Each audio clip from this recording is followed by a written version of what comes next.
So there's nothing worse than building out a brand new office and you're trying to make it look professional, but then it ends up looking all cluttered. Just look at my desk and all I have is just wires and just random video equipment, and it kind of kills the entire look of this clean, professional looking YouTube studio.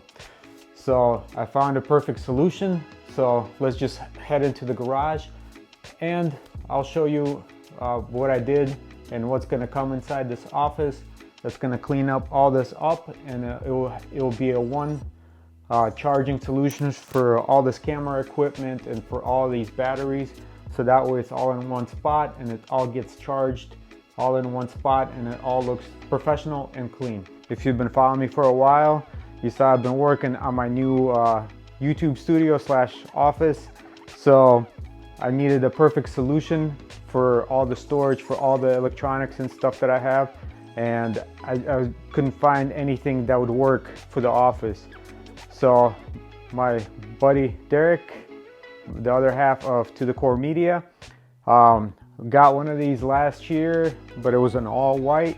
I really loved the idea of having this in the house, in the office, as a storage for all the electronics, and it had a nice layout. But I just didn't really care for a white color, plus the way that the butcher block in the office is, it just would not match, and all the furniture is darker or black color. So this is the darkest color I could find. They also had the option with the silver trim for the handles, so I just wanted to go for just a flat black look. Unfortunately, this isn't a flat black, this is just a regular black. It's still kind of shiny. They didn't have any matte kind of colors, but this is the darkest one I could find. And this thing weighs 300 pounds, just so you know. So if you're gonna order it from Home Depot, make sure you just see if you can get it delivered to your house, because moving 300 pounds off a pickup truck wasn't very easy, even for me, because I have a bed rack system, so it was a little tough. Another downside to this thing was the top was like that light bamboo color, so that wouldn't match the office either. So I decided to undertake a task of stripping down this butcher block and color matching it to the rest of the office. So in case any of you want to do the same thing for your office or for your garage, whatever you're going to use this for, and it just doesn't match, I just wanted to do this so I could show you that you can actually do this, because you just never know what type of wood you're going to get, especially something that's mass produced like this. So I was also thinking of if it doesn't work out, what are my backup options. So I realized when I stripped this thing down with sandpaper and when I put the first coat of stain on, is that this was some kind of bamboo blend. I'm not sure what type of wood this is, but it looks like it's bamboo. So, and the stain did not apply very well to it, so it just looked very spotty. It was too extreme of a transition between the darks and the lighter colors. So it kind of almost looked like a distressed camouflage look. So I didn't really care for the way it turned out, so I almost went to plan B. But then I decided to sand it down with like a 50 grit sandpaper. So I suggest if you're gonna do this, I wouldn't start with 120. I just go straight to something like a 50. So I sanded it down with a 50, and I put on 2 coats. So I put the first coat on, let it sit overnight, and the second day I put another coat on. And as you can see, this is the result of it, and it turned out, to me, it turned out pretty well. And I kind of matched it to the butcher block that I did for the office. Almost looks the same. And I finished off with a coat of polyurethane. So yeah, one thing I would suggest if you're gonna do this is if you saw, I put the painter's tape all the way around this thing, and that's just when you're sanding it down. This way you're not scratching up the paint. But if I was to do this again, and if you're gonna do this, I suggest you wrap this thing in plastic and you do the painter's tape to hold it on there, because if you have OCD like myself, when you're sanding this down, you're gonna get the dust particles all over the place, and you're gonna get them inside these drawers. And this thing is a dust magnet, and it's because it's all staticky, and that dust doesn't just wipe off, it just gets stuck, and all you're doing is just moving it around. So I had to re-wipe everything down with a wet cloth, and now it looks back to like new. So if you're gonna do it again, just wrap it in plastic and make sure that you're not scratching the paint on here. And if you're curious about like a cobalt drawer system just like this that Lowe's sells, honestly, I looked at the cobalt and it was slightly smaller, and the quality just didn't look the same as the Husky. So I picked this over the cobalt, and I'm happy I did.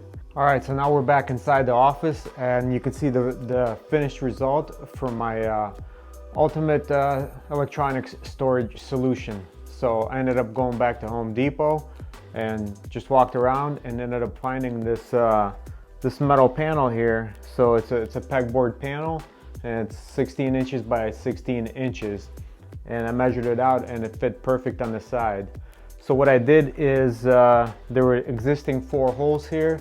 They were meant for the extension cord to get wrapped up in, so I just didn't add that portion to the toolbox. So I just used the existing 4 holes, and I just used the longer bolts, and they're about 2.5-inch bolts, and I added plastic spacers in there to give it an offset from the actual toolbox, because in the back of this I used to store all the wiring. This way this is a nice clean look. So let's go, I'll show you, give you a little close-up, so this way if you're going to do this yourself, this is a nice easy solution.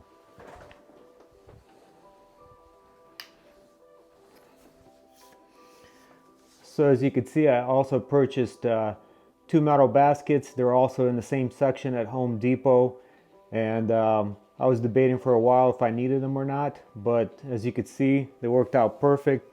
It holds my all my batteries and stuff, and everything is currently charging, and it's currently hooked up to the power outlet. Over here I also have my kayak battery. Usually it would sit over here on the right side, and it fits in there just perfectly fine. And for this, for the DJI, so if you're familiar with the drone batteries, these are the worst charger design ever, because these batteries constantly fall out, and honestly I was never a fan of it. So I was trying to figure out a perfect solution for this, and what I did is I just purchased 2 magnets, and I didn't just blindly screw them in here because I didn't want to mess up the electronics inside. Well, if you want to do it the hard way like I did, I took this apart and then I screwed the magnets in, and then I clipped it back together, so that way nothing gets damaged on the inside.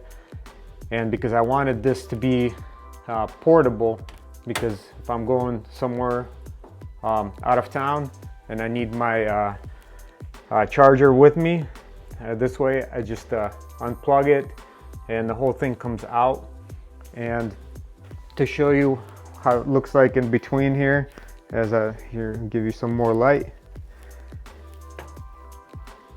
So as you can see, it's hard to see okay, right there, if you see the spacers, the plastic spacers and the 4 bolts.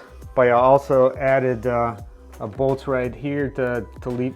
They're not screwed into anything. These are just to keep it offset and keep it from wobbling. So this was my easy solution to keep all my charging all in one side. I know it's not perfect because I didn't technically screw bolts into every corner. As you can see, it's slightly wobbles, but honestly I'm not moving this box around, and it's not gonna fall off because there's 4 bolts that screwed into the side.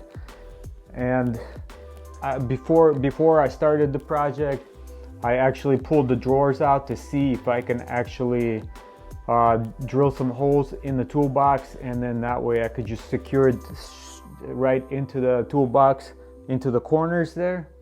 but it's a double wall construction because all the rails and stuff go on the inside, but there's a like a 2-inch gap that's right here between the drawers and the wall itself. So there's no way of getting on the other side of the toolbox without actually drilling through that 2-inch gap. But then also you gotta be aware that the rails for the drawers are going on the sides as well. And if you're gonna drill all the way through, you're gonna be drilling through the rails as well, and it's just gonna mess everything up, and it's just gonna be one pain in the butt project. So this is just an easy solution. Everything just tucks right in, and if I have to remove any of these chargers, I just slightly lift up on it. I could take the power bank out and it's not an issue. So far I dig the way this thing looks, and hopefully you'll find this video useful, and we'd really appreciate it if you would subscribe to the channel, if you would give us a thumbs up. And you can always hit us up on Instagram at To The Core Media, To The Core Actual, and Officer 178. And we'll see you on the next one.